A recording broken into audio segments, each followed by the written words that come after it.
Excuse me.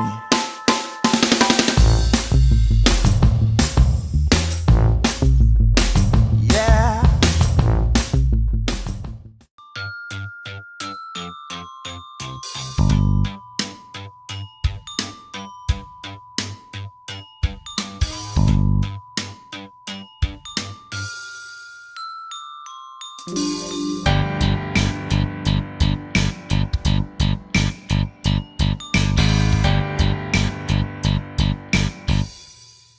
Hi, everybody. Welcome to the Your Broadway World Podcast. We have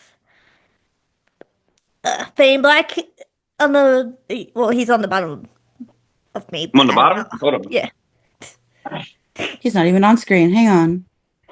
Get your life together. Get your shit together. It's going to be a blooper reel. Okay. Oh, we love the bloopers.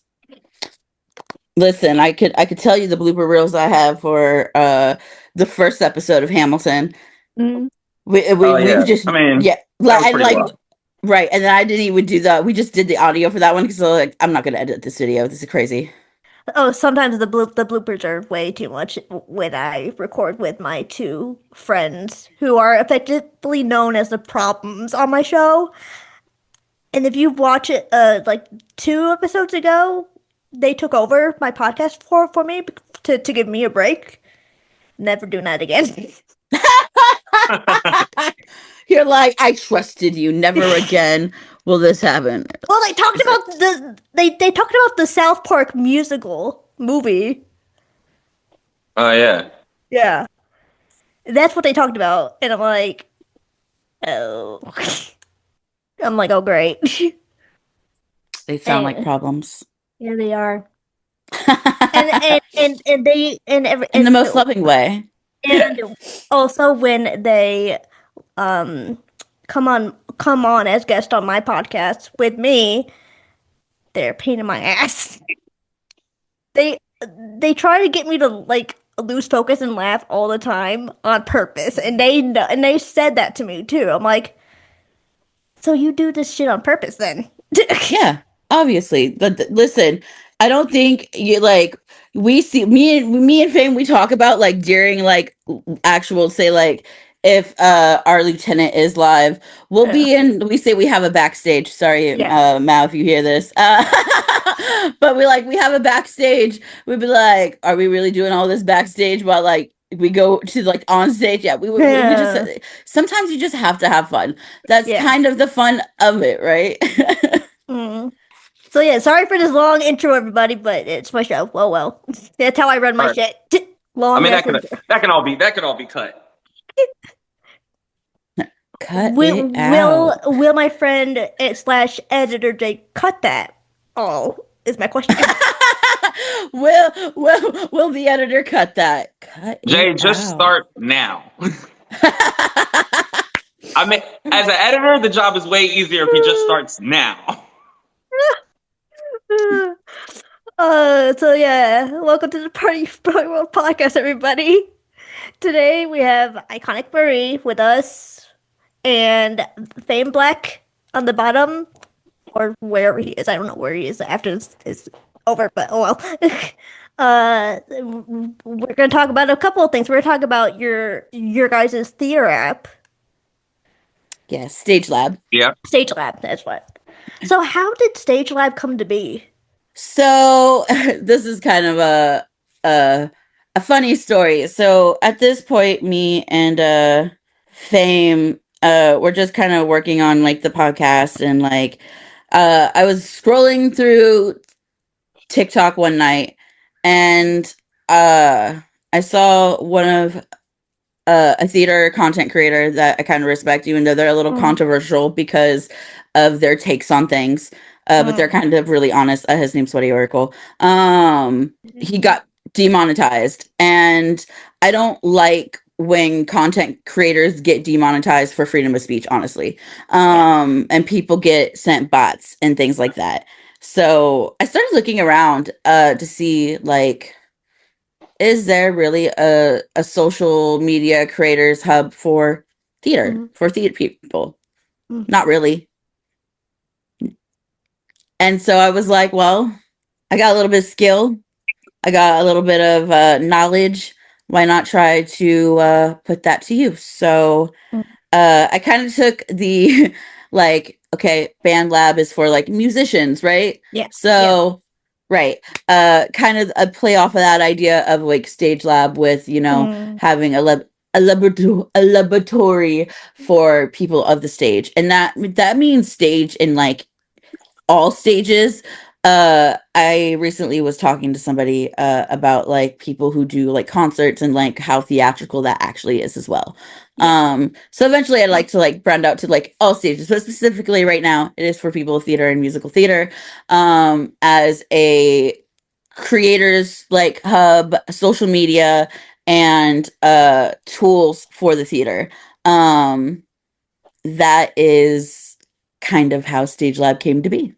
And then Fame got involved. Did Fame get involved later with Stage I was Lab? I was there from day one because me and Liz were already working together Mm. on other stuff, and then she kind of came to me with like a hey, I've been working on this. This is an idea I have. What do you think? Let's and then she kind of brought the idea to me before we ever like went to the public with it. Yeah. Right. Like I already had like a demo of the app through GitHub that you can like go through, and like I showed him, I was like, this is kind of what I'm working on. And as always, like it told I'm brilliant, and everything goes from there. It's a good But yeah. idea. It was so yeah, me and Fame had already started working, like, and we could talk about our origin story too if we need, because it's kind of funny. Yeah. I should have asked about your guys' origin story first before asking about Stage Lab, but I didn't even think about that. Yeah, Liz found me. I'm already, I've already been on TikTok, and Yeah. I had 100,000 followers on Snapchat, and I've been a touring professional rapper and professional entertainer and things like that. So like, I've had audiences, for a long time now. So more recently, I changed my whole page over to like musical theater.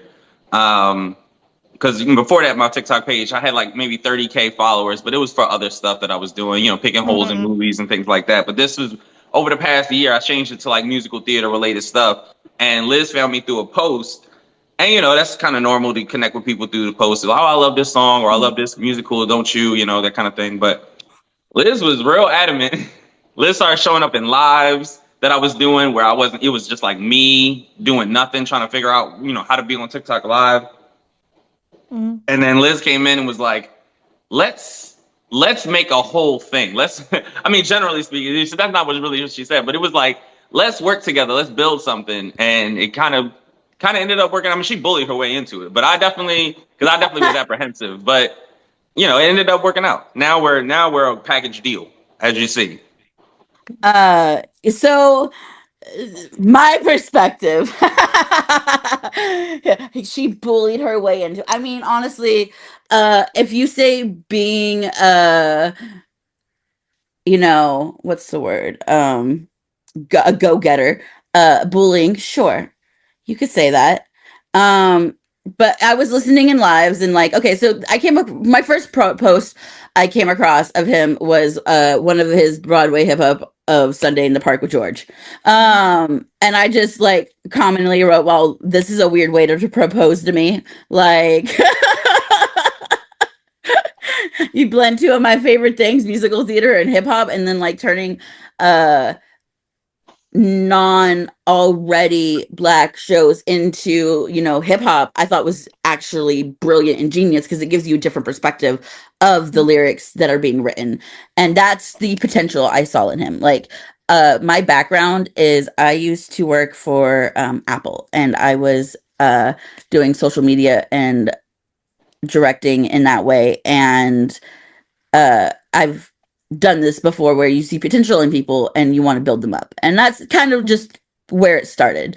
I didn't know it was going to actually involve me so much, but I guess fame just kind of brings out the best in me too. So I do really appreciate our friendship and our collaboration of like what we're building. So yeah, we are a package deal. You can't get one without the other now. even if I bullied my way into it, by showing initiative, because I believe at the end of the day, if you have no initiative and you have dreams and manifestations, you still have to put in the work for those things. So you got to plant the seeds to see the growth. And it's only been almost 2 months, and it's already been crazy. And I'm appreciative of our community we're building and all of that. It's crazy. Like Liz like here's the thing. Why we work so well together is because Liz takes care of the nitty gritty stuff that I usually hate to do as somebody who is supposed to be working on a team or have, an editor or a scheduler or a manager or things like that. And I would have these things, but they're not doing what I think that they should be doing. So I'm doing everything on my own, which is why I'm hesitant to collaboration in the first place. Yeah. And Liz was like, hey, I took care of, you were talking about doing a podcast and calling it this. What about this logo? And also I've registered it on Spotify already. And it's already like, I have a shooting date already. And I'm like, oh, so all I have to do is be the talent I am. Great. Cause that's all I really want to do. People's like, oh, you want to be your own boss and run a corporation, but I don't want to do none of that shit. I want to be talent. I just want to go on stage, be like, hey, it's me, and then leave. That's the extent of my powers and abilities. It's really what I want to do. So Liz is like, hey, if you can grow this for me, I will keep taking care of this for you. So I grew it for her. Isn't that true with all theater people though? It's like they just show up, do their job, and then go home. That's a role. That's why there's tech. That's why there's cleanup. That's why there's the stage managers, so that the actors, the talent, don't have to worry about that shit. And some of us are all those things and don't mind being all those things, right?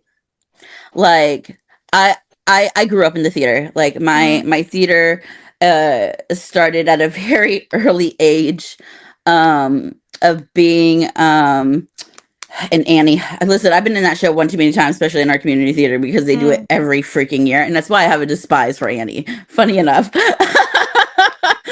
Like, it's just so overdone, especially with our one theater. But I played a little, I can't think of her name right now. And I just try to block out Annie. Where Annie sings maybe Someday too. Yeah.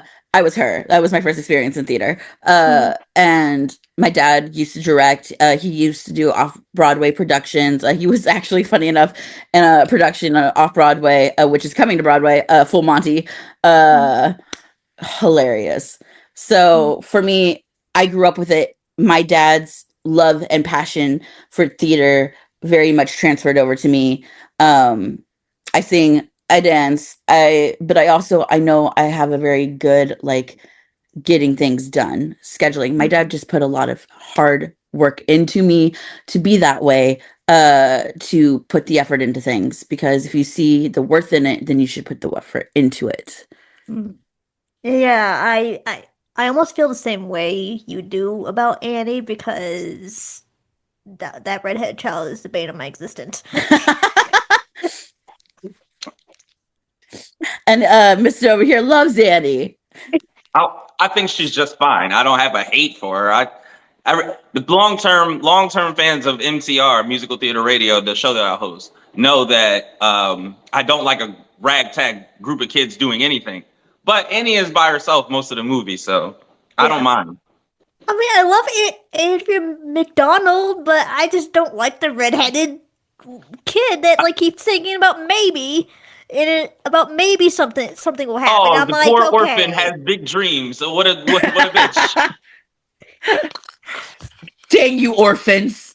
What is this, Scooby-Doo? These dang kids. These meddling kids. Annie has big dreams of getting a daddy Warbucks. Man, where's my daddy Warbucks? She didn't even want a daddy Warbucks. She just wanted a dad. She just got it handed to her. She got Daddy Warbucks handed to her. She gets adopted by Elon Musk in a revival. I wouldn't. Oh my God. I would not want to be adopted by that man. I mean, pick your billionaire. It's not going to be great. Jeff Bezos. Sorry. He probably looks the most like Daddy Warbucks because he's bald. Revival of Annie. Jeff Bezos as Daddy Warbucks. Okay, but why do I want this? Just witness this once at least. So like Annie gets adopted, but she's not into it. I would no, just no. We do not need. As it turns out, Miss Hannigan is actually the hero because she saves Annie from the billionaire shithole that she's in. Easy Street, the best song in Annie, Oh, yeah. honestly. I will say this: I like the Lilla Crawford 2012 Annie more than I do. My favorite is the 1998 with Kathy Bates and Alan Kathy Cumming. Bates, yeah. Okay, for me, so it goes Lilla Crawford 2012, Carol Burnett, and then Kathy Bates. I mean, I think Kathy Bates is probably the worst character in it, but I like Audra McDonald. I like what's her name? I like Alan Cumming. I like Kristen Chenoweth. So that's my favorite cast. Yeah. And I found out like a couple years ago that the one that plays Rooster in the Carol Burnett version, that's Tim Curry. Tim Curry, correct. I love Tim. Listen, I love the original Annie movie. I love Tim Curry. You can't. That will always be. I'm a Tim Curry fan. I just love everything he's in. I loved him in Spam-A-Lot when he was King Arthur. Like, I have a love for Tim Curry. Who needs more curry? What kind of curry? Tim Curry. Heard that last night. Okay. Rocky. Yep. Yeah. Speaking of Rocky, what do you guys think of Rocky Horror Picture Show, the new revival? Like being so I went to opening previews. I did a whole review. I think that I got the best version of it because there were some people who didn't know what they were supposed to do, but like because of that, we had people stand up and do the time warp. We had a lot of call outs. We didn't have any interruptions to the show. Nobody was super obnoxious about it. But apparently later on, they had gotten weird about the callbacks. People have gotten weird about the callbacks, and now the show is kind of struggling. They got Tony nominations that they don't deserve, in my opinion. So I'm gonna say this in the most kind way.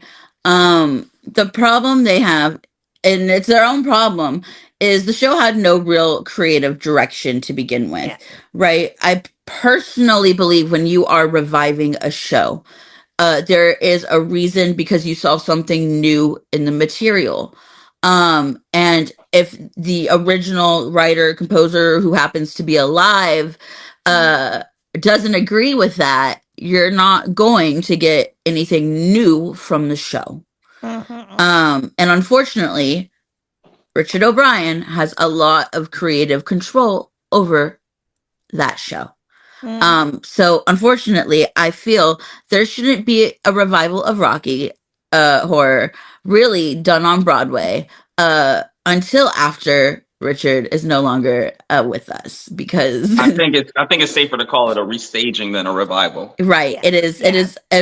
I will say this. I think Luke Evans is done an amazing interpretation of Frank. I think he doesn't just be Tim Curry, which everyone wants. And I think that's also another problem that Rocky has for the stage is that everybody wants Tim Curry. Well, guess what, guys? Tim Curry is old. He's not like he had a stroke. He's in a wheelchair. Right. Like, come on. Right. Like, you're not going to get, we can't be stuck on the OBC of a character because there's supposed to be new interpretations. Now, that's something I did love is I think people did find new interpretations in the character. And that is beautiful and brilliant. But unlike who is up for Best Revival and should win Best Revival is Cats the Angelical Ball. I am a known Cats hater. I hate the musical Cats. I have since I was a kid. I've been traumatized by that musical. But what Angelical Ball did is not only bring culture that was underground to the forefront to a mainstream, brought something new, make the show sense, and not just, people dressed up as cats dancing on stage, which is weird in itself.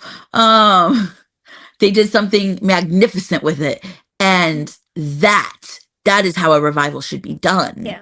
Yeah. Like, I am no longer the Cats hater I am because of Angelical Ball. I think when we do revivals, and we're talking revivals, that revivals need to bring something completely new to the original book. And that, unfortunately, I don't think a lot of revivals do anymore. Yeah. See, and I am an adamant Andre the Shield lover. I love Andre the Shield so much that I'm rooting for him to win the Tony. Because I want him to win the Tony. I am not waiting for him to win this Tony. I don't think he didn't do anything in the show. There are way more people in that cast that deserve a Tony nomination, not him. I will say this is the hard part about Cats, right? Cats is such an ensemble show, right? That I don't think, you know, they did it, I think, out of respect and honor for Andre the Shields. And you know what? At this point, he got the Tony nom. Give the man Tony. Okay. It's not like he doesn't have Tonys already. He's fine. We don't have to pacify him like he did something when he didn't do anything. And there's numerous standout people from Jellicle Ball. Skimbleshanks, Mr. Mistopheles, the Rum Tum Tugger. These people should have been nominated. Why are you such an adamant Andre the Shield hater? I'm not an Andre the Shield hater. I'm saying he won his Tonys for stuff that he actually did. Yeah. I was at the Cats Jellicle Ball, and I tell you, he stood there and went, Cats, and then everybody else did cool shit, and then he went, another cat, and then that was the extent of his fucking participation. I'm not saying I didn't want to have him there. I like Andre the Shields a lot. Tony nomination? That's crazy. You will not believe how this ring changes color right on your hand. Seriously, by day it's a dreamy green, and by night, suddenly deep red. Alexandrite is rarer than diamonds, but with Molly Jewelry's lapstones, I actually got this magical look without dropping a fortune. The stone totally stands out, and you can pick your fave shape and metal. It's a lucky little transformation piece, so special for gifts or just yourself. Which cut would you choose? Drop a comment and let's obsess together. I mean, listen, this year's Tonys is a little bit weird. I feel like there wasn't enough shows. You know, we only have 4 nominations for like best musical. Yeah. And like 3 of those shows are really just, you know, based off something that's already been done. I feel like the community of Broadway is really hurting and relying on these like jukebox music. I'm a known jukebox musical hater too. Because Jagged Little Pill. Yeah, I love Alana Morissette. That Jagged Little Pill is my album. Oh, I loved it. I love Jagged Little Pill, the album. I do not like the jukebox musical. Oh, I love the musical. I have a tattoo from a line that Lauren Patton said because Lauren Patton means so much to me. It's something about, because here's what my problem with jukebox musical is you're taking, at least with the concept album like Jagged Little Pill, they turned the concept album into a musical, right? I can work with that. I can deal with that because it's a concept album. But when you say you're doing somebody's life, like Michael Jackson, you're just throwing all these popular songs into a show to make a story. You're now taking the song out of context of when it was made and created to try to push it forward. You know why people sing in musicals? It's to push the narrative forward. Yeah. I just feel like jukebox musicals don't do that. That's my hot take. That's my hot take. I'm not a hater of jukebox musicals, but I do think they need to be well written if you're going to just take somebody's hits. I don't like bio musicals at all, but if you're going to just try to make a story, some half-ass story out of an album or a random collection of songs, you better make it very good. And listen, I'm called Iconic Mary for a reason. Because I do things like, you know, get blocked by Leah Michelle.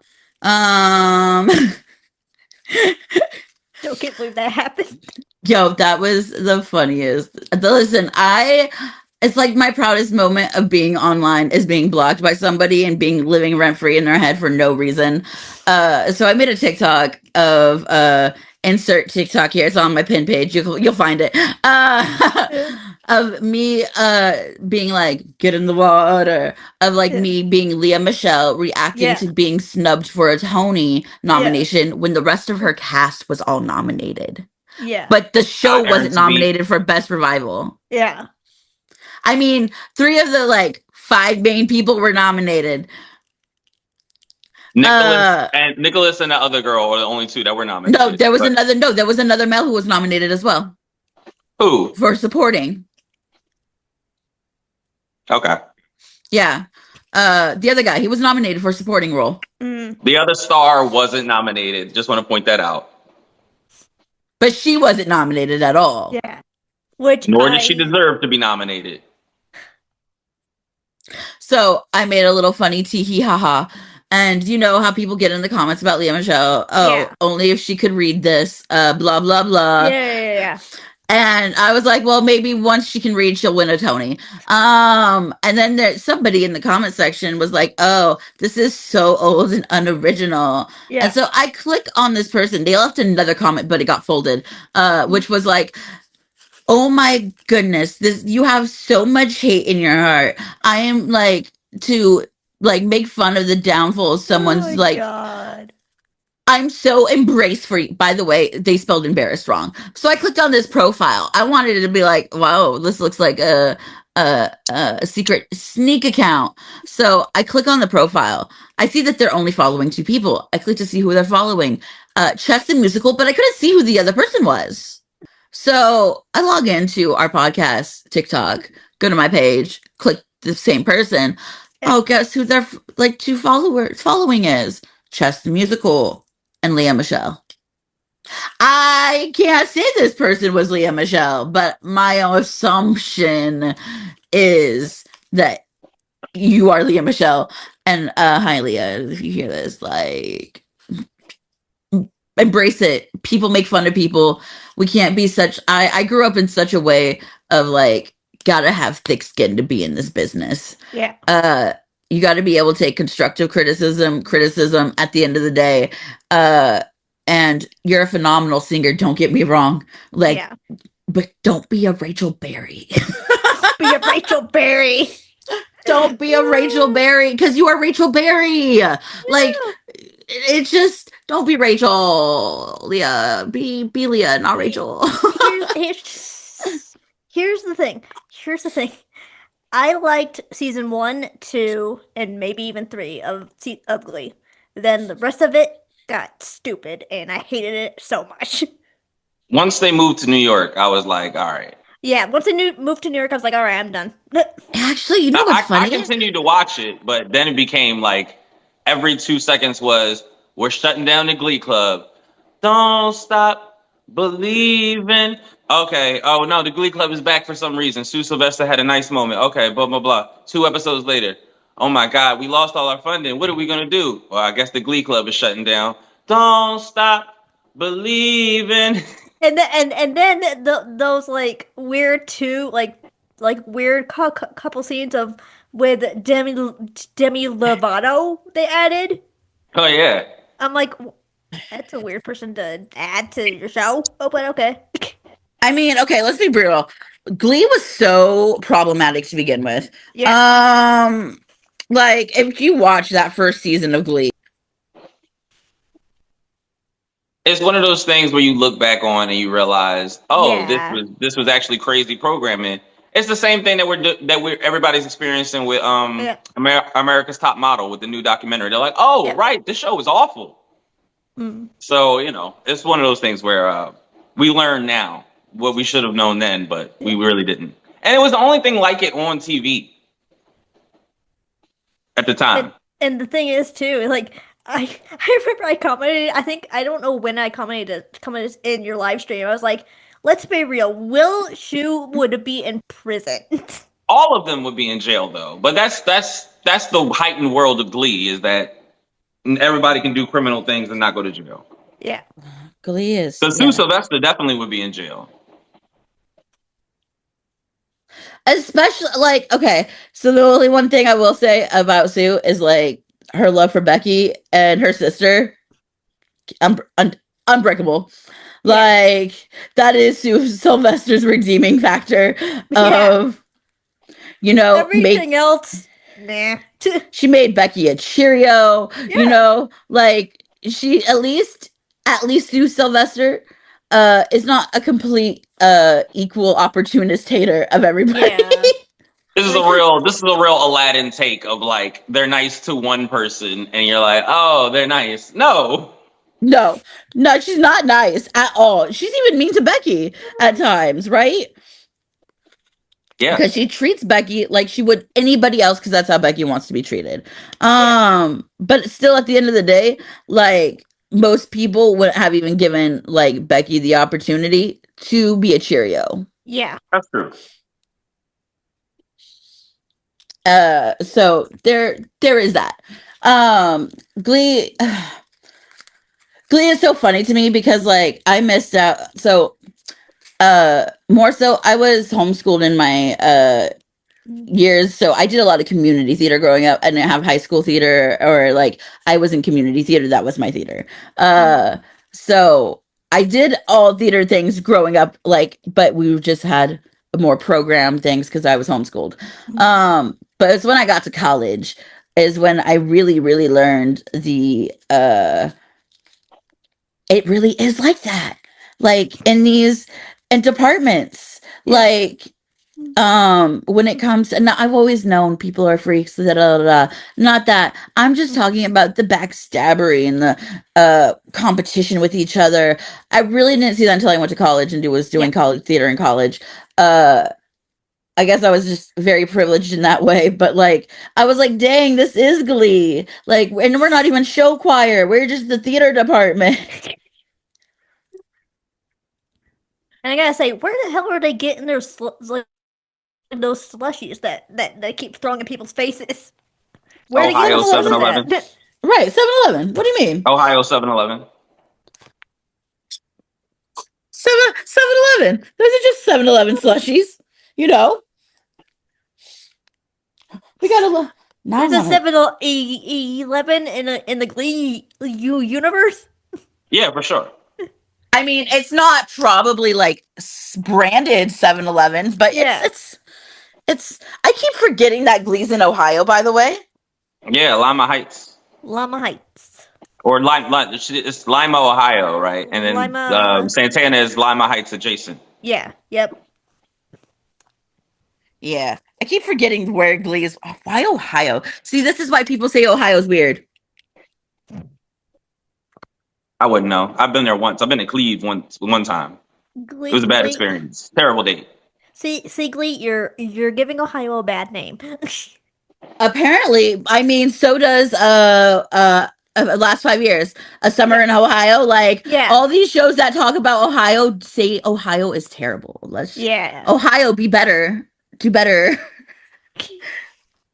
Like I said, I've been there one time. I had a bad time. So what can I say? So I don't think Ohio's real, honestly. I think Ohio's a fake place. I've been place, there. like Smigadoon. Ohio's not real. It's like you go through it. And you're like, what is this place? You weren't in a fan. That was the figment of your imagination. Certainly not. Ohio's not real. Like I definitely would have imagined something way better than that. like Schmigadoon's not real. Just Ohio is like. I would have imagined Smigadoon, and that would have been way better than the time I spent in Ohio. Did you guys go see Schmigadoon? I did. I went and saw Smigadoon. Listen, I'm on the opposite coast. I don't get to see any of these shows. Yeah, unless it's through the means of things that they don't like us to do. But you know what? Make Broadway accessible, and we want to have these problems. Exactly. It's like I don't get to go see shit. Yeah, I'm 90 minutes from New York, and I got money. It's fine. I got money. I get to go see these shows. It's great. I mean, I'll be bitching about it, but at the same time, like I always get a drink so I can get the cup from the show I went to. I almost never come right home. I always stay in New York, and I stay in Manhattan too. So that's like $300 hotel room. So yeah, it's fine. It's fine. Yeah. I've been to New York, and I still haven't seen a Broadway show. So there's that. I'm going to take you to your first Broadway show. I told Yes, you are. Yes. Yes, you are. I just hope there's better things on Broadway when I go. If anything, we'll see something classic, if nothing new. So then We'll go see the first half of Wicked. I'm not going to see. Just No, the first half. listen, because he hates the second half of Wicked. So I don't hate it. I just think it's unnecessary. Listen, I'm not going to see Wicked and not see the whole production, bruh. I'm All sorry, right, I'm not leaving at intermission. If nothing cool is playing on Broadway, I will take you to Wicked. I don't even really want to see Wicked. That's the funny part. You do though, because it's fire. It's fire. Listen, I saw the touring cast. That's show, not the same. No, you need that stage. Listen, I'm gonna tell you right now, the tour is just as good. No, I don't think so. I like it's just as good. At least the tour I had when I was 16. Because I saw it for my 16th birthday at the Pantages Theater in Hollywood, which is a top level theater in LA.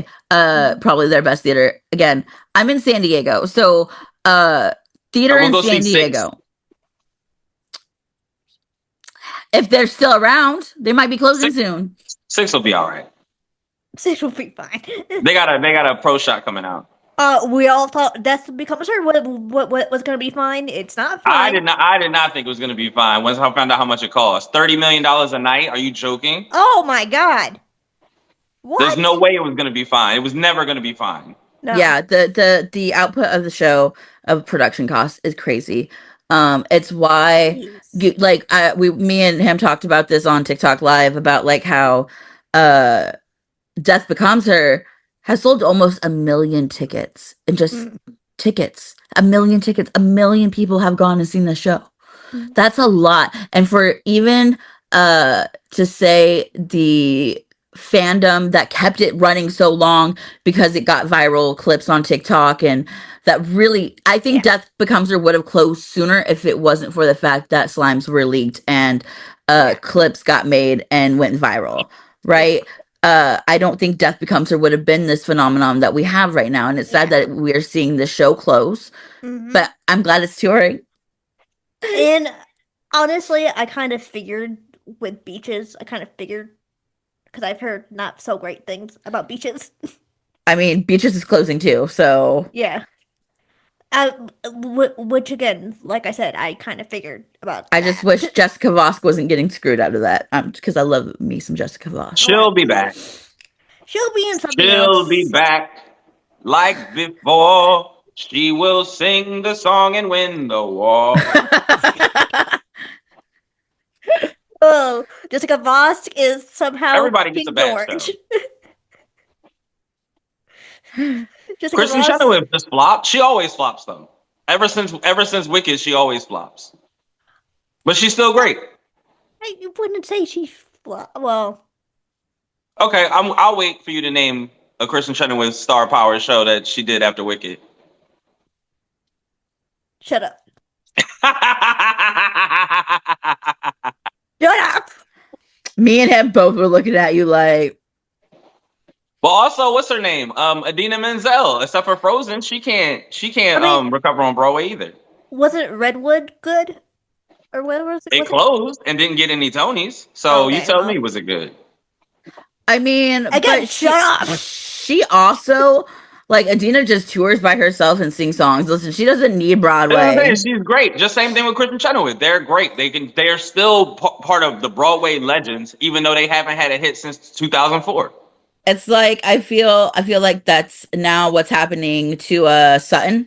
Listen, I love Sutton Foster. I used to she was my favorite growing up because she originated the role of Thoroughly Modern Millie. And Thoroughly Modern Millie holds a very special place in my heart. Because first off, it was originated and starred in the La Jolla Playhouse in San Diego, and then moved to Broadway. And she originated Millie. And she's done a lot of iconic roles. She is a true triple threat. Yeah. Love Sutton and her triple threatness. Do I like some of the things she's done in her personal life? And no, not really. But people are human. But So she's what? talented. Everybody cheats with everybody. It's fine. I will tell you, it's a little strange to see her engaged to Hugh Jackman. I'm telling you, that's a beard cover. It has to be. I don't know. Just to me, Hugh Jackman's never been a straight man. I don't know why we think that. he just, and I'm probably wrong. I could be wrong. I'm sorry, but it's just like I don't know. Watch right. Hugh Jackman comment on this clip, just on this clip alone, and be like, Hugh Jackman, we just need to know. Are you really? We do not need to know. Just come. I just like, don't know why. Know. Come out. Just why are we hiding? We don't. Be We do proud not of need you. you're allowed to have your own privacy, Hugh Jackman. I am not on board with anything that Iconic Marie is saying. Babe's like, I don't want to know anything. It's not my business. I'm not fucking Hugh Jackman. And if I was, that would be none of y'all business. That'd be my business.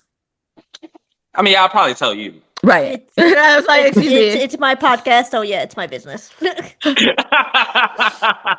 my business. Well, I'm not. Right. I was gonna say, Fame, we should talk about Broadway hip hop and like how that all came to be. Yeah, exactly. Oh yeah. That's my next question is how did Broadway hip hop come to be?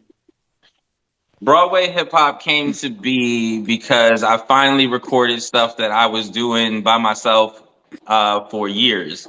Mm-hmm. The first thing that I was ever doing was rapping Sweeney Todd.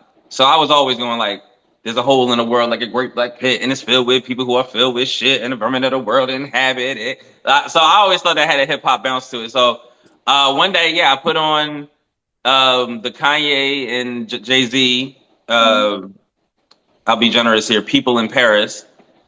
And they, I was just like, oh, let me rap some Sweeney Todd on it. And I was like, let me make a TikTok out of this. And it blew up. It blew up. And I was like, oh, I got more of these. And I did Money from Cabaret. And then I did Not Getting Married. Stuff that I was just like, oh, I know this off the top of my head, backwards and forward. And I found cool beats to put it to, and people was really receptive to it. I didn't really expect that.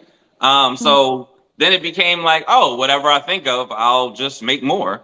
And now I have over 70 from over 45 shows. Some of my favorites get buried in the mix there, but like every three, they do really well, like 50,000 or more. The biggest one right now being Dead Girl Walking with 450,000. And it's crazy because I'm so glad that actually did blow up for him because like the effort that it took just to keep that thing posted. Oh, that one. Yeah, that one in particular was giving me headaches. I was like, no way this is going to go anywhere, especially with all the fucking problems I had with it. It was giving me copyright stuff. So I started doing them like, oh, I play the music in the background and I just kind of rap over. And I was like, oh, I want to kind of tune it up. I want to kind of professionalize it. Let me get in the studio, in my home studio with it. Let me play the beat, through the phone itself while I'm recording the TikTok. And then TikTok's like, hey, this is way too much like the original song. We're going to mute this, actually. So they don't like it when people be like, oh, like, yeah, just do a professional version. I'm like, no, because I'm using other people's beats and other people's lyrics, dog. It's not as sweet as you might think. People are like, put this on Spotify. I don't know why you want me to get sued so bad, but I'm not going to do it. Yeah, guys, let's not have him get sued, please. Let's not have him have to go to court and then lose the court case and then possibly get fined. Right. I mean, 100% I will be fined. If not, just a cease and desist. Maybe a band lab. Maybe you could do a band lab, not a Spotify, but a band lab. I mean, I could probably do like a SoundCloud as well. I wouldn't even say SoundCloud, like BandLab, because you can upload your stuff onto BandLab and people can go and listen there as you like. I feel like that would be a way to work around that. But yeah, not Spotify, guys. Not Spotify. Not unless somebody comes up with a whole lot of money very quickly. So I can buy those rights. Or, some people could get real cool about a bunch of stuff real fast. Hi, I'm Rose Emanuel. I'm Justin Cole. And we are launching our production company, Give Us Mo. We are currently filming from the iconic I Love Lucy soundstage. Check out the pictures. And maybe we can call this soundstage one of the homes for our productions. We currently have 3 shows that we want to put through production. One of which is called It Only Happens with Rose, and it's actually a love letter to I Love Lucy and situational comedy. Members Only is a workplace comedy similar to The Office or Parks and Recreation that is set in a ritzy, rich country club. And then our last project is called M, which is a prequel in the James Bond franchise, which follows Judi Dench's character when she was a spy in the 1960s. These productions are unfortunately, but understandably not cheap. So your support means the world to us, and you can help us get props, cast, crew, maybe even a soundstage. Your contributions and your shares help tremendously. We appreciate everything you guys do for us and have done for us in the past. Absolutely. And we have some cool perks for you to check out as well. If you believe in us, we can make our dream into a reality. Be sure to visit giveusmoentertainment.com for more information. Let's create some momentum. That was so cheesy, I love it. Make sure to follow along on our journey. Thanks. A bunch. Cheers. And that's a wrap. These are theater people. I don't think these musical theater owners are gonna get cool about you using their sound. So the idea in my head would be that if I did release anything like that it would get enough hits to get sued. That they would be like, oh, but obviously there is interest in you doing these. So maybe let's talk about getting you some rights and splitting some of that money with us. And I'd be like, oh yeah, cool. Or, we just start writing our own Broadway hip hop. I mean, there's that as well. Yeah. But that recognition factor from the other shows is what gets me the money on TikTok right now. But there's a lot of ways that Broadway hip hop will go. There's a lot of ideas. I mean, there's the ones that haven't gotten as much love, like maybe when I first started or when I didn't have a schedule and I was just uploading them when I thought of them. And then some of them lack in quality. So a lot of them will probably be redone. And the ones that, like I said, the ones that didn't get a lot of love, they'll probably be redone. And then I'll start doing a thing where I'll start doing the ones that I've done already, but to new beats, stuff like that. There's a lot of places that Broadway hip hop can go, especially because I'm releasing one every week. So then, because also I wanted to talk about Broadway radio that you do all MTR. Yeah, musical theater radio. Yeah, musical theater radio. So can you guys explain what musical theater radio is for my viewers? It's kind of what it says on the tin. It is it's a TikTok live radio show, musical theater related. Or MTR. I am the host, MTR. We start 9 a.m. to 12 p.m. Eastern Standard Time, 5 days a week, Monday through Friday. Crazy commitment from me. And then we've even expanded to Saturdays. Iconic Marie does a cast album Saturday show where she goes through the entire cast album of one particular show, drops a bunch of fun facts, stuff like that.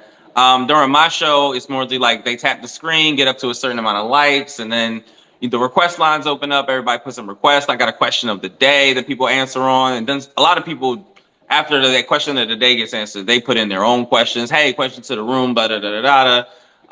And, people tell you, hey, I got casted in this, or I just auditioned for this, wish me luck. So it's a lot of love and community in the room. And we've had our share of the quote unquote celebrities in the room, people that stop by and say hello, people that I'm cool with on a personal side, and people that's I've met through here, so through doing the show. So it's a lot of fun. I suggest everybody, if you got a morning and you're on TikTok, to watch it. Because I think the last live question was the queer gender the gender swapped. Yeah. Character gender swap. And I remember I instantly went Lauren Patton, Jen Coella, Jamie, and Kathy. I want that. I kind of want the Jamie and Kathy to either be a lesbian couple or a gay man couple.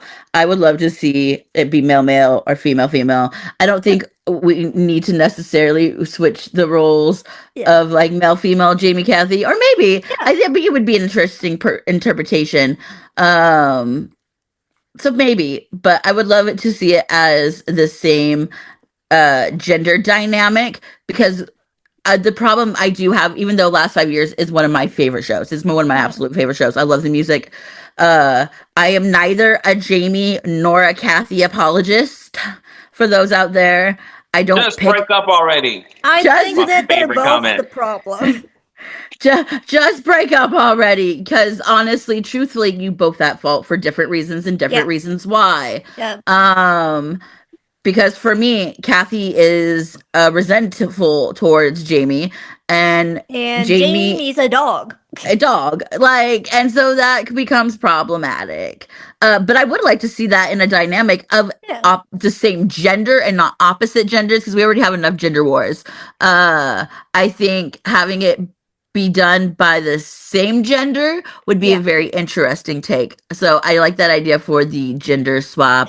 Like, I would like to see a Mean Boys or Heathers, all boys, and then I would love to see. Oh, there was one that I said. Oh, the 6 ex-husbands. Yeah. Oh, yeah. That's a good one. See, in lives so many times I'm a Lauren Patton stan. I love her so much, and also side tangent, the fact that she wasn't even nominated for a Tony for Becky Shaw for like best actress in a play. It kind of pisses me off, but that's neither here or there. This Tony Award season's crazy. Yeah. Not in a good way. But I would like to see Lauren Patton as Jamie so bad. I think that would be great. What I love about kind of like MTR, as we kind of build the 6 week work week here with doing it, is like we have built community, a really wonderful, supportive community. Sexy people. Sexy community. No, seriously, the people that we have supporting us are so generous and so supportive. I know that, like, there are days where I look at humanity and I'm like, I would just, why can't we all just get along and like blah blah blah, right? It's unrealistic. But like, the community that does support you, no matter what you look like, no matter who you are, and believe in what you do, does a lot for a person's self-esteem and how they believe in themselves. I will say, like I said, I am currently, in the process of building StageLab and creating this app, and through the people who support us at MTR, have made it very possible. It makes me cry a lot. I'm a crier, guys. I'm sorry. It makes me emotional, because I think the one thing my dad would have regretted in his life is not letting me pursue my dreams in theater. When I got to the college age, he told me I needed to get a real job and make sure, because theater is a hard choice, and he kind of broke down my self-esteem a little bit when it came to me wanting to pursue that in a way that was professional.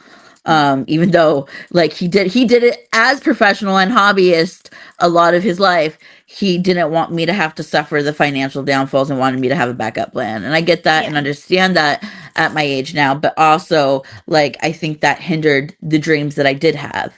And looking back, like, because my dad passed 6 years ago, all of this, like, has led up to all this, and I feel like he's very much had a hand beyond all this to lead all of this to be possible. Because, again, more than anything, StageLab is meant to build communities for us, because we don't have a place for us at the end of the day. That is Yeah. just our place to be able to find auditions, to able to connect with other creators, to support creators, to even heck tools to help function on stage. Like if you get a director's role for the app, so when you sign up, you'll be assigned a role, whether a singer, actor, director, stage, whatever your main role is, you'll sign up to that. So when we officially launch through like the app stores and things like that, the directors will have a feature that no one else will have unless it's probably paid for by everybody else,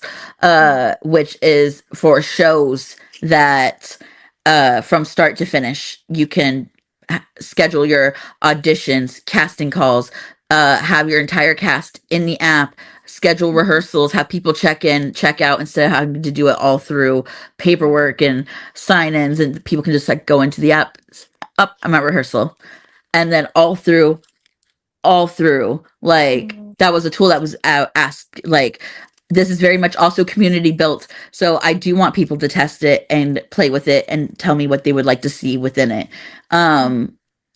Like Fame had a director friend that was looking at it, is like, I would like this feature, it got built. Like that is the type of community I want to build within also the app as well. Is this is meant for us, so it should be by us, our ideas by us, and that's really like StageLab at the end of the day is my baby, but is a baby that is slowly but surely growing, and I didn't think this would be possible, and it is. So I will make sure to give you guys all the links and things like that for people at your to check that out. We do also right now have a GoFundMe for the app because building an app is a lot more expensive than I thought it was going to be. The back end, and I'm coding everything, by the way, guys. Like, I'm doing all of this. I don't have a team. This is me doing this. So the fact that I'm able to and push myself to, it's just crazy. But I always say support is free. So if you cannot financially just help, please just share it out to people so it gets its eyes on it, because word of mouth will always be the best marketing tool, and then nothing has ever topped word of mouth. And we just recently Fame had by a different content creator, Broadway Jeopardy, got his own category, and then he promoted StageLab as well. And we didn't really tell him anything about StageLab, but he went in and checked it out and just gave like a good honest rave about it, and that just touched my heart. Word of mouth will always be my favorite way of marketing, but also it helps the creator kind of keep pushing forward. So I appreciate this opportunity to talk with you guys today and what we're building. I'm just a little nobody, but to Leah Michelle, I'm somebody. You live rent free in her head. Listen, it's gonna listen. This moment, me being Black, lives rent free in my head for a little bit because it's kind of iconic. But I guess it comes in the name. But the thing is, and I'm probably gonna get so much crap from Leah Michelle lovers or Leah Michelle herself. But I'm gonna say this: that's the only thought Leah Michelle has in her head. I'm just saying, we love we also have breaking musicals. I was like, we're doing so many things, guys. It's hard to. We are. We are. I have a whole Google like a spreadsheet that's just like things that we're doing. Very detailed. I'm very organized and detailed. But we also have Breaking Musicals, which is our podcast that just started launching, where we break down shows on a social, political, and cultural level that I don't think a lot of people talk about. I think it's so important for art to cover those topics, and everything, guys, I hate to say it, whether you believe it or not, is political, is social, and is cultural. And I think it's important to break down those things within a show because I think it gives you a better understanding why that show was even done to begin with. And I think you guys said that Hamilton was your first one. The first Hamilton was the Yes. first episode. Second Yep. episode about maybe happy ending should be out by June 1st. Mm. And I think I remember I told you, Fame, that my friend hates Hamilton and thinks Lin-Manuel Miranda is like a talentless hack. I would never go that far to say he's not talented, but I have my issues with what he would consider to be hip hop. But that's really an issue with his fan base and not really an issue with him. And I always want to make that clear because I think people get the wrong idea that I must hate Lin-Manuel Miranda because I don't like being compared. I just think that what we do is very different. Yeah. Yeah. So Lynn, we have a running joke that Lynn, it's Lynn's fault when things go wrong in our thing. When things because he's go trying wrong to in our lives. Right, because he is trying to sabotage Fame's greatness. That is totally just a running joke. We very much have a respect for and we say this in our own episode of Hamilton. Is that, by the way, I don't hate Lin Manuel. We don't, but we also do think that the fan base created people believe certain things that aren't true. Like he originated Broadway hip hop, which he didn't. There have been other shows long before him. It just didn't get pushed to the mainstream like it did with Lynn Hamilton. because Hamilton is such a phenomenon. Yeah. But there's also so many problems. Like Hamilton, I love the music of Hamilton. I love hip hop, and I love that some of it is hip hop, not all of it. There's like 40 something tracks, and like 15, 17 of the songs are only hip hop. It's too many. Like, if you're gonna say something's a hip hop, the whole show needs to be it. More than half. Right. Me and Fame were going through, he sent me a link to something Playbill did of like shows that are coming out, things like that, things are in the works. And I'm really disappointed not to see this. So on that list was something that was in the works was Beat Street. That is actually a movie that is based off the pillars of like what originated hip hop. And I think that would have been such a great show to do on Broadway. What happened? Bring it back. I don't know why it went dormant, but bring it back. Fame, get to writing.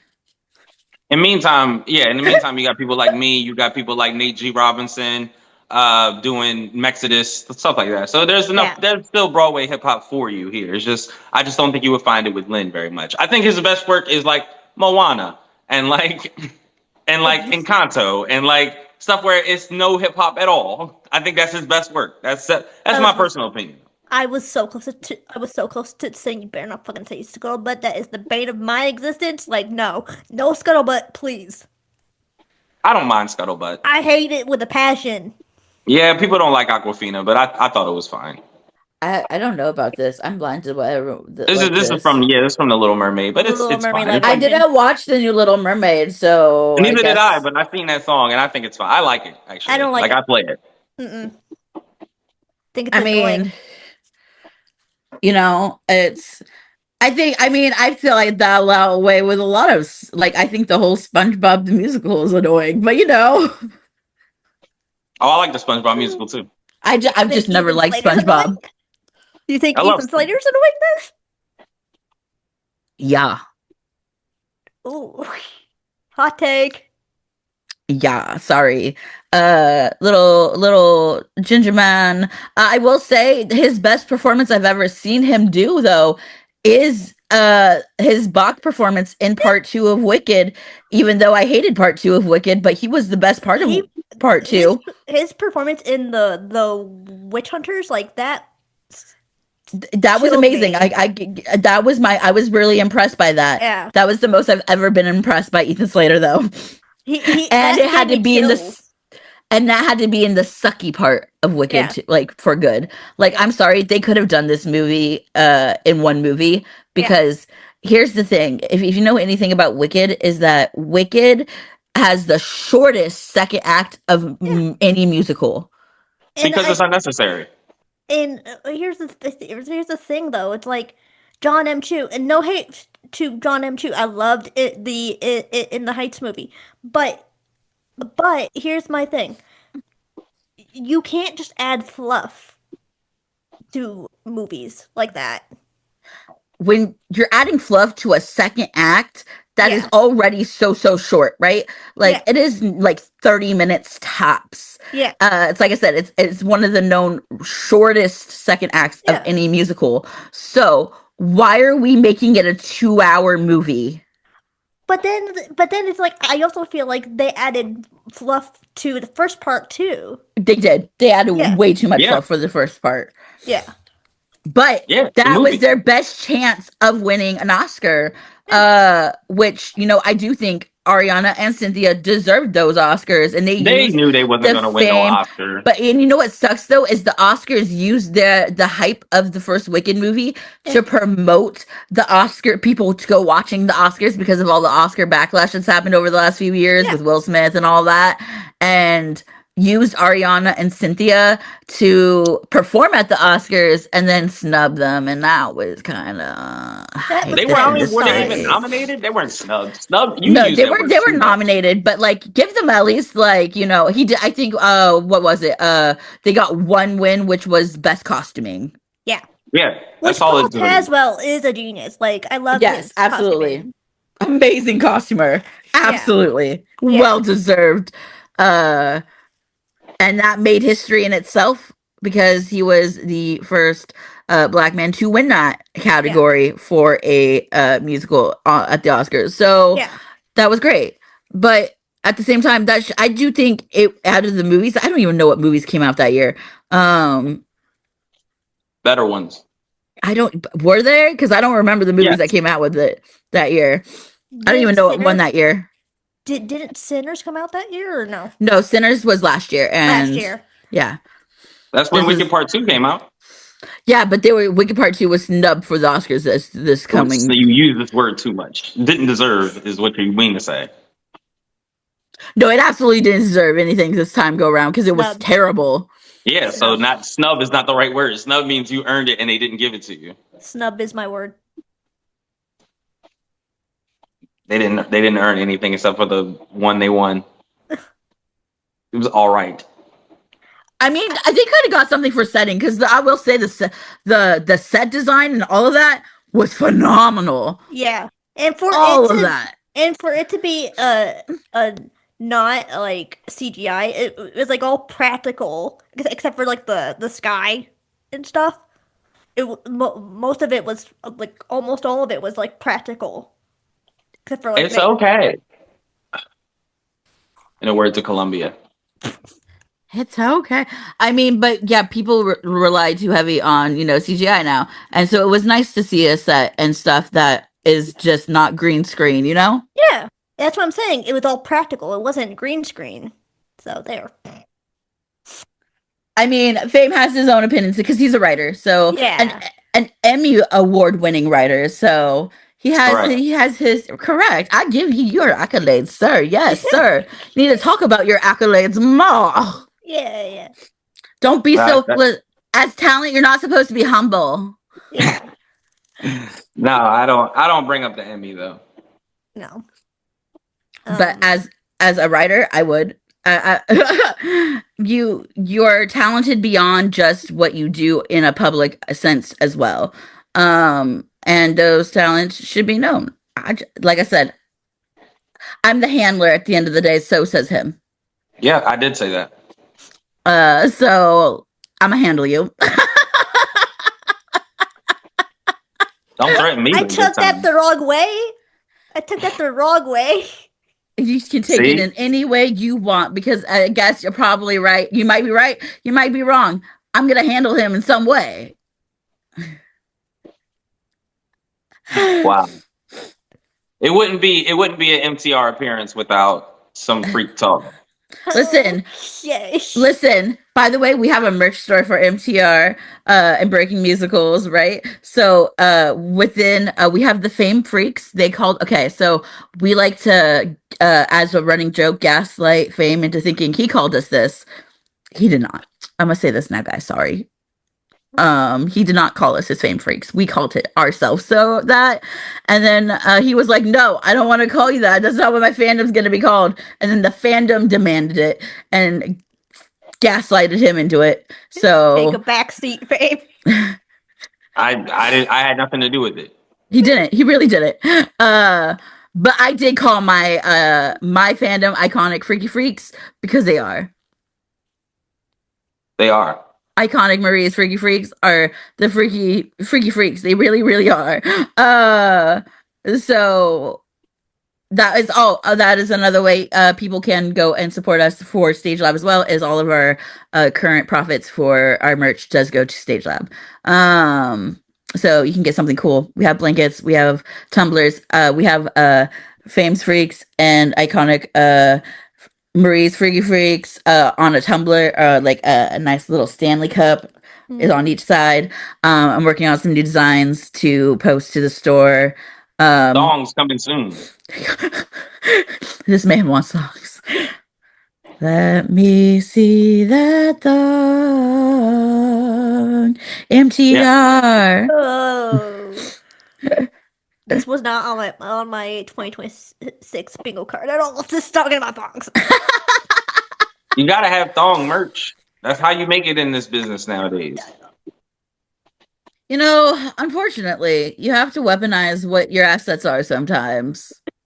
We got a team of freaks and freaky freaks. We're gonna sell them thongs. If it's been requested, it's been asked for. It's crazy, but it is. But you know what? Oh. It is what it is. Oh my god. Oh my god. So I guess where can everyone find you guys to follow you guys on social media? So I am Fame Black on everything that was worth following me on. Some people take that too literally and try to follow me on like Facebook. Like, nah, we're good on that. But like Twitter, Instagram, of course, TikTok, at Fame Black.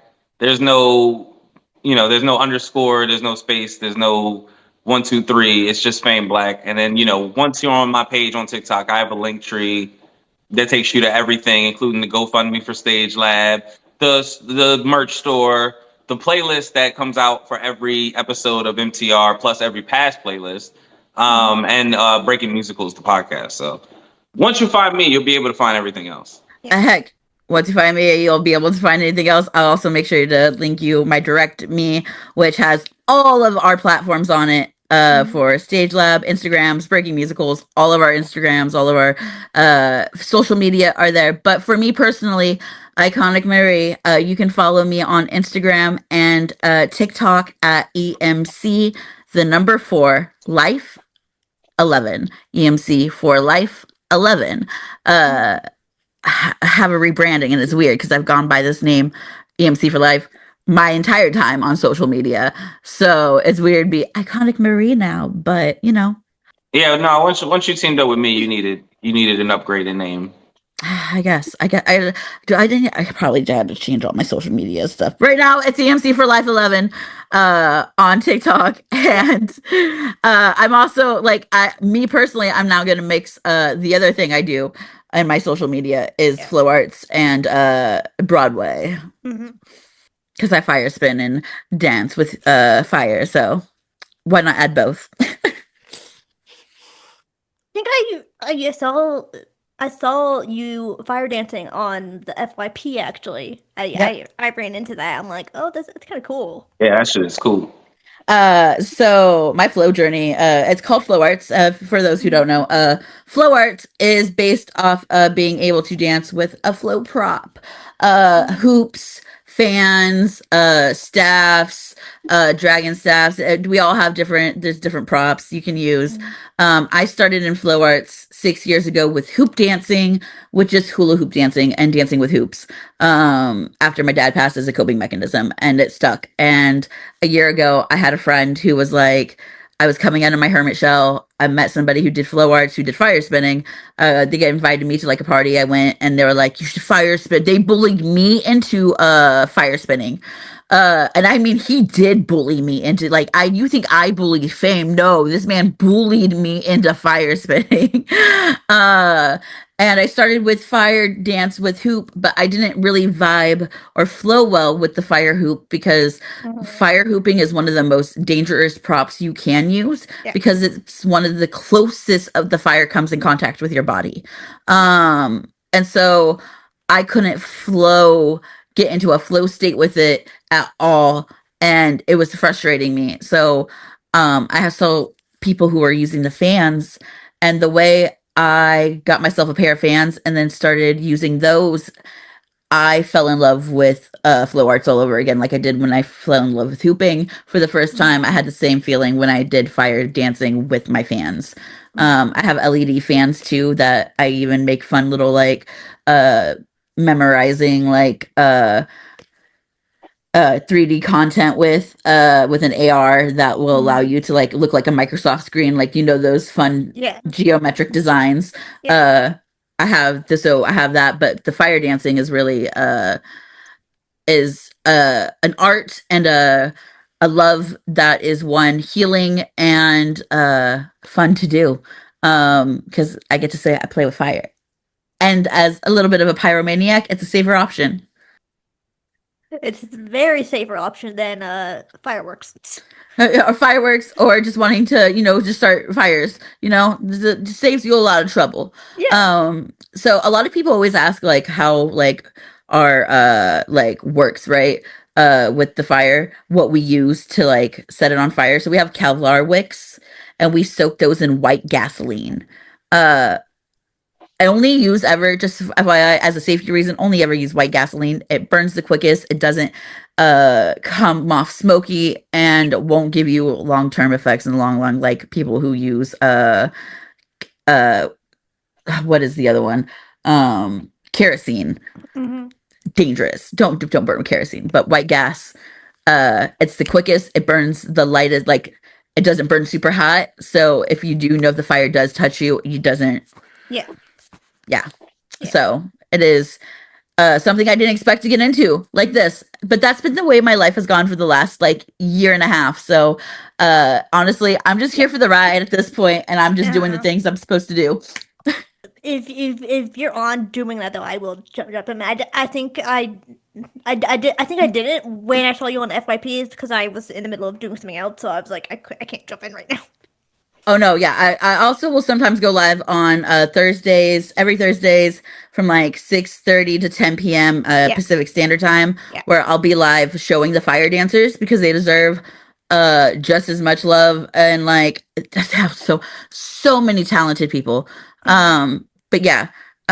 Also you can find me on Saturdays for MTR's cast album Saturdays, where every Saturday we do a musical from start to finish, kind of tell the story throughout each song, give some trivia, ask some questions for interactive, because I don't think we listen to cast albums anymore. I feel like we just we get Broadway radio is great, I love it, right? But I want to sometimes know the whole story, and I think it helps people want to see a show, or like I think fame did it make you want to see something when we did Something Rotten last week, and what made you want to see Something Rotten? Yeah, I found the slime right away. Right. Because we kind of get the story and get the context.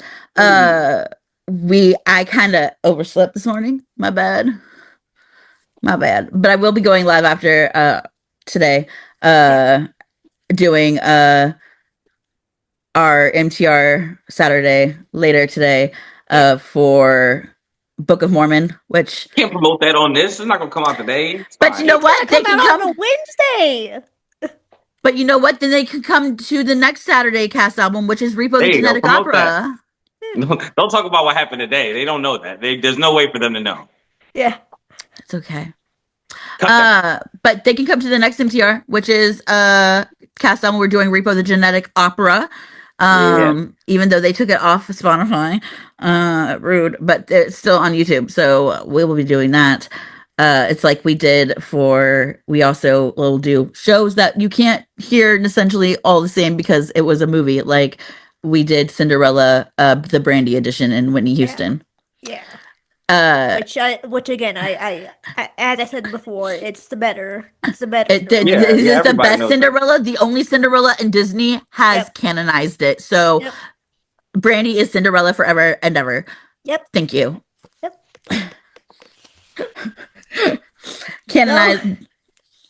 Can't take it back. No backsies. Nope. It's on the podcast forever.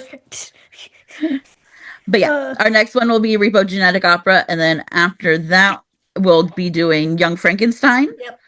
And then the fall in 3 weeks, we will be doing Rocky Horror, but we will be having a special guest for that particular run with Cookie Dough, who apparently we actually were a part of the same Shadowcast at different times as we originated into our Rocky origins. So that's kind of cool. And then we're going to talk about that and have fun. So yeah, we do a lot around here, but come join us. We don't bite. I promise. Hard. I was waiting for you to say that. I was waiting for either Fame to say hard. I was waiting. I gave the pause for Fame to say it. He didn't say it. What happened? I missed it. I said, come join us. We don't bite. Oh, And no, we do. And I was pausing, hoping you would be like, no, hard. We don't bite hard. But yeah, we don't bite hard. No, we do. We do bite. Especially Ghoulie.